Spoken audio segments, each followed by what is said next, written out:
Les Bleus du Paris Saint-Germain et les Blancs de Marseille ont tout de suite senti des fourmis dans leurs jambes, Pierre Congioni, puisque les deux premiers buts de cette soirée ont été inscrits au Parc des Princes, un parc bien déserté.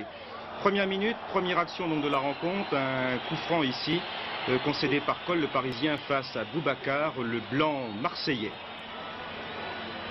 Le numéro 4 de Marseille, Bacconnier, une balle que prolonge Berdol sur Six qui s'échappe là-bas sur la droite, pour mieux recentrer vers qui en direction de Berdol. Berdol qui n'a pas été très efficace contre le Tchécoslovaque, mais qui réussit ici le premier but de la partie que l'on revoit à Six et Berdol de l'intérieur du pied, 1-0 donc à la première minute de jeu. Corner cette fois 3 minutes plus tard au bénéfice du Paris Saint-Germain avec Armando Bianchi, balle repoussée mais pas très loin.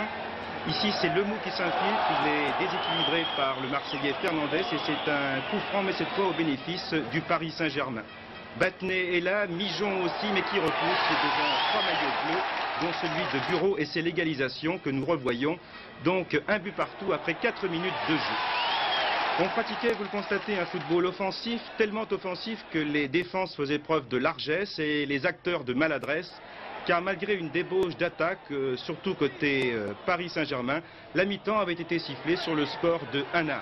Alors qu'ici on voit Battenet, nous sommes en deuxième mi-temps, 5 minutes après la reprise, le PSG était revenu sur le terrain avec d'excellentes dispositions et va faire ici pencher la balance en sa faveur avec Bureau pour Moustapha Daleb bien esselé et c'est le 2-1 à la 50e minute. Une minute plus tard, un beau départ tout à l'heure de Daleb toujours.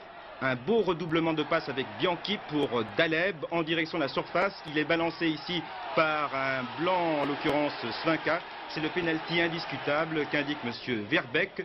Pour le tirer, Bianchi, mais pas Carlos, Armando. Mijon n'est pas passé très loin, mais il n'y a pas cru totalement. C'est dommage. 3-1 pour Paris. Dès lors, bien sûr, tout porte à croire que les Parisiens ont définitivement gain de cause. Eh bien, c'est mal connaître l'OM de Jules Svinka qui vient d'empocher 10 points sur 12 depuis la reprise. Un OM qui vient de livrer 7 matchs sans défaite et qui, bien sûr, n'entend pas voir ce soir interrompre cette belle série. Berdol pour Six, corner concédé par le Paris Saint-Germain.